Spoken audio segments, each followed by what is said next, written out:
How are you getting on today, folks? How are you all doing? Bit of a different intro to the video there. I said I'd start off with a bit of action just for a change, see what you think. We're cutting away here. Absolutely beautiful evening. Hopefully you can hear me above the roaring out of that beast. But as you can see here, I am in a swamp. And I've been cutting this bank with, this is my 7th year cutting this bank. And it's the one time I've actually enjoyed digging the turf. Because, don't get me wrong now, I know this looks like an absolute mess, a slob of a job, but there is no way out to this water.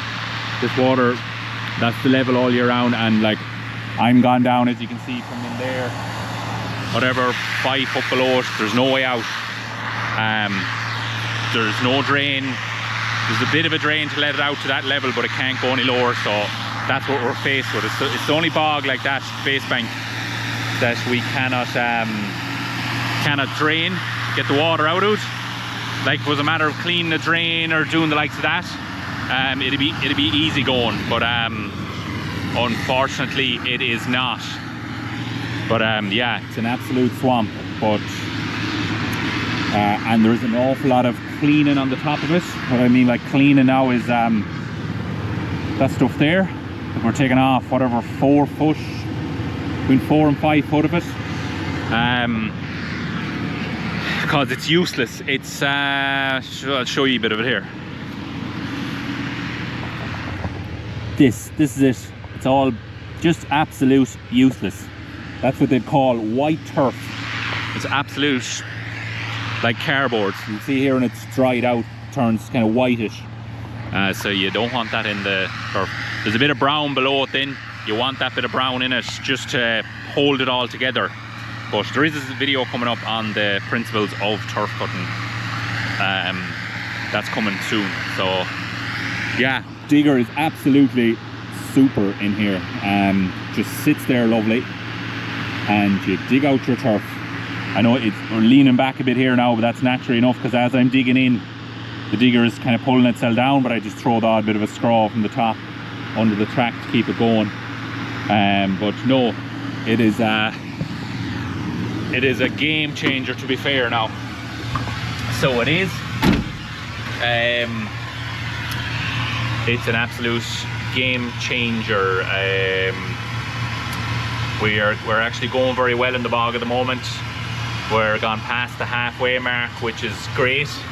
It's always nice to get past that, and the end kind of gets in sight then, and a bit of silage and that starts. So it's yeah, a good place to be. Weather's good, looks to be holding out for another week, at least. So it's a super job, to be fair.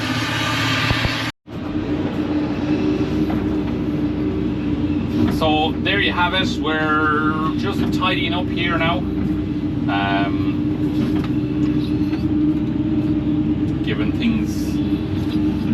Making things look a bit better. If you're wondering why I might leave stuff like that in a pile, well, it's rarely I do it, but this sort of stuff dries way better in a pile. You can see there now, like, that was basically this old wet sloppy straw last year, but now it's good and dry.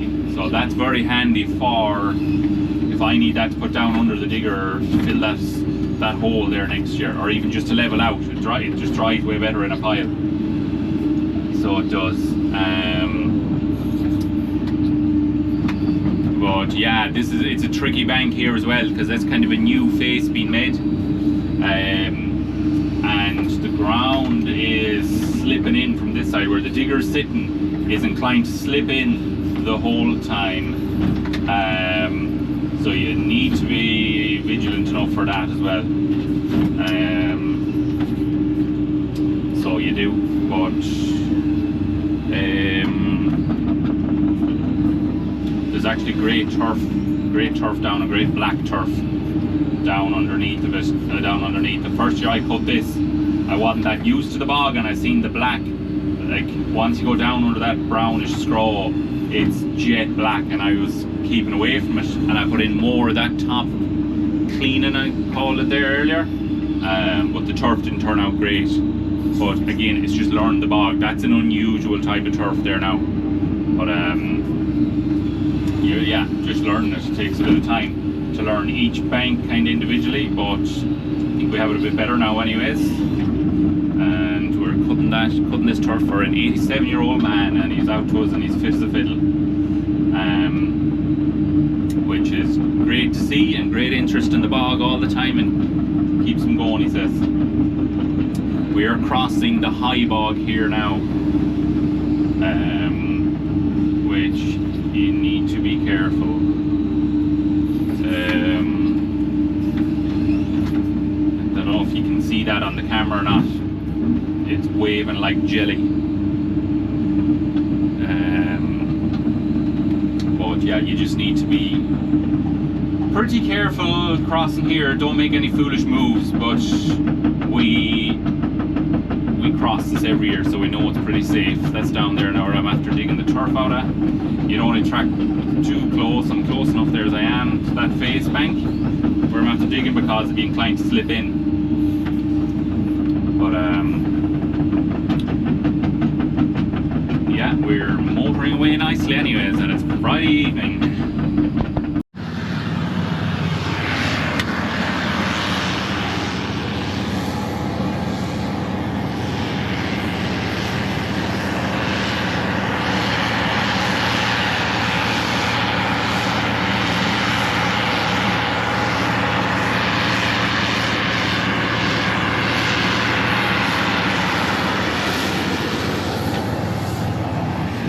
That is what you call virgin bog. So basically has not been touched. This is right up, like, God knows what depth the turf is underneath us here now, but it's never been cut or touched before. Around the edges and where we're cutting obviously, but the top hasn't been. And there is, I'm only guessing, but there's definitely 100 acres of bog here up on top. Definitely, that's a guess. I should map it out for the crack and see. But a fun fact, the bank we're going into now, 5 years ago, we got absolutely buried with the hopper crossing up the high bog. And I mean buried. Just with a bit of a ramp made, and it was a bit of a swamp underneath. And coming in, I noticed it, but I just forgot to fill it in a bit more where we were crossing out without the hopper anyways, and got absolutely buried. But we got it out handy enough. Bit of digging and a chain and a bit of pulling, we got it going.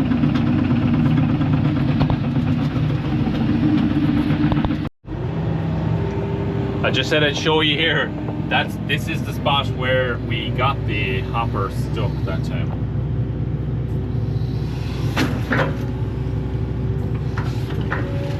An absolute swamp there. I'd say there's a spring or something in it.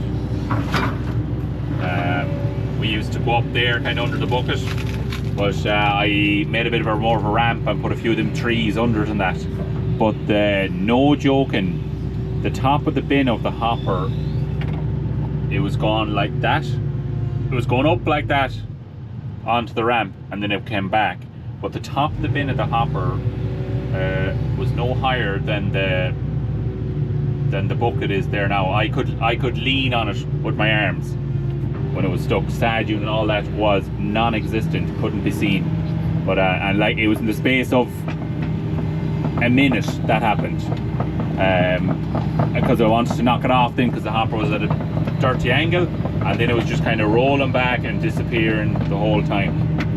But yeah, just said I'd share that with you. So we signs on, we made a new ramp, and it's a bit drier and a bit safer, so it can fly in and out nice and handy here now.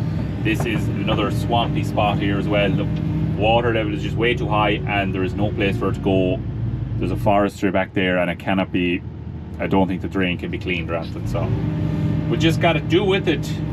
But it's fine, it's more than manageable. Once we're in, it's fine. The water table is high in where we're digging the turf as well, but there's you can manage. It's 100% where the hopper's traveling in and out, and that is perfect. Now, next morning, so it is, just said I'd show you that, or what's going on here. Any guess what that piece is, or remember it? That is the guide of the hopper. That's just a straight bar running out, so you can run your eye along it when you're spreading, just as a guide basically. It says what it is what it says it is. But it had a bit of a run-in with the tree. Common enough, I wouldn't mind doing something spring-loaded that'd rock back and over.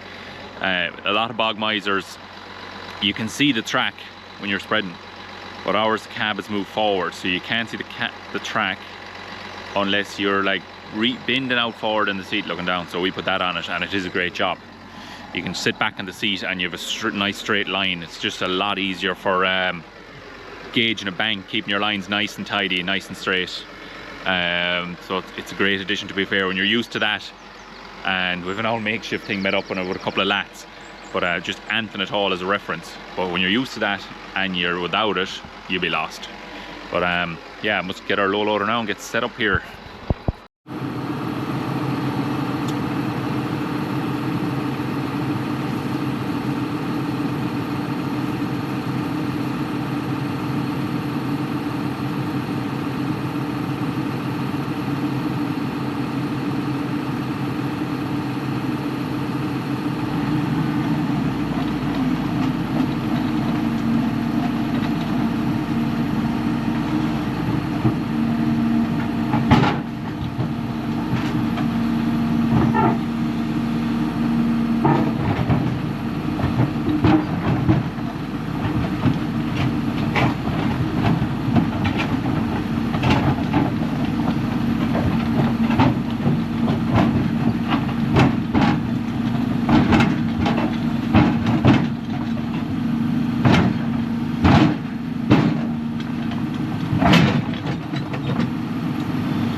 Now, how are you going? We're back in the workshop again, lights are on, it is late, but you got to see a bit of John Deere raw power there, and or here more so. Yeah, got all moved into new bog, cutting away. We'll catch up on that in another video again. We'll get a few more weeks cutting, so we'll get a few good old videos of cutting yet, and answer questions and stuff. The people had different questions there and that about the turf cutting and all that, the process and all that. So I will go through that and just fill you in. If there's any more questions aren't like that, just drop them in the comments. Do whatever, you know yourself, so you know the drill at this stage. So yeah, back in the workshop, I have to say the John Deere is the beast for pulling the hopper and the digger and that. It is just raw power, manual gears, you won't beat it for that job anyways. Yeah, that's it. What anything to show you while we're here? Oh yeah, look at this for a tasty little job. Got our diesel pump set up. I actually have a filter I need to put on there as well. There's a filter housing there somewhere. Going to filter as well, so it's a great job. I've never had a diesel pump before. You see the bitting damp around that. Whether that's from putting it on or whether it's dripping a bit, I'm not sure. It's not wet down here, and that's where they'll be running, so it must be fine, I'd say. Yeah, there it is. And Aidan here made up a tasty little bracket for rolling up the pipe. It's a great job, because before when we're filling these, you used to pull up. If the tractor wasn't in the shed, you have to pull up tight to the door and bring the pipe out there and watch it. And it was slow filling, and you'd be gone away from it at something. I'd say, oh, I'll run over here and do this. And once or twice, it did overflow. 3, 4 times, 5 times, I don't know. But you just hear that like waterfall sound and you start running. But yeah, that's an auto nozzle and all, so it's a great job. Just another little improvement. I have a tank outside that some of you have seen already. I don't know what I'm going to do. I think I'm going to put it up there and run it in, pipe it and tee it in. So you've empty one tank, that's empty, get that filled, turn on your pipe for the other one, and yeah, you know the drill. Ideally, I didn't know whether I was going to set up. My plan was originally to get set up a fuel station outside, out of the workshop altogether, because it's having diesel in a workshop, dangerous for fire and all that and spillage. I don't know. Then there's the theft side of it and all that when it's outside. So look, I don't know what the right thing is to do, but for now, that tank is here 9 years since we built the shed, so probably going to be here for another while. I'm going to put that other tank up there, I'm pretty sure, and tee it in. But I picked up that pump and tank and all that second hand. Hadn't much done, and I'm going to use that for now anyways. But yeah, that's the little job, and I have to say, nice and neat. Just bolted into the wall and wrap the hose up. That unit's in out of the way, you wouldn't even know it's in the shed. So I like things like that, just neat job. So when I come back here to baler in the evening, I can back in, put the diesel fill in, oil, grease the baler, all that crack, and not be worried about it overflowing. So yeah, more improvements, slowly but surely getting there. That hopper's still there. Will there be a video on that soon? We'll soon see. Time will tell. Weather is super, as you've seen from the videos and today's video on that. So spending time at this is not priority. Keeping the other one going hard. We had a super week there, just stayed going. Didn't have an ounce of bother, so it's great. We're moved with 2 moves this week. Moved to the bog we were cutting most of the week, moved again today that you've seen on the camera or on the video. And what have we left with the bog we're in now? We'll be moving next week again to another bog just over the road, and we've a move again for another day and a half's work, then move again to our last bog. So we're getting there now. We're over the peak, so it's great. Weather's good. Keep it lit. So the difference the good weather makes. People have more interest cutting the turf. We've more interest in doing it. You're not mucking, humming and hawing, going in the morning. Is it too wet to be cutting? Is the rain coming? Blah blah blah. So look, it's super for growing grass. It's gone a bit on the dry side, so we'll have to see. We'll have to see what the weather does. We won't be able to decide anyway. So see what it does. What are we getting into now? Today is the 10th of May when I'm doing this, so like it's early for grass yet, but at the same time, maybe the summer's coming early. We don't know. So look, the weather's going to give what it's going to give, so we have no control. So just make the best of it. It's great turf weather, so we'll keep it lit. But anyways, that's it for today's video. Don't forget to like and subscribe, and we will catch you in the next one. Cheers for watching. Good luck.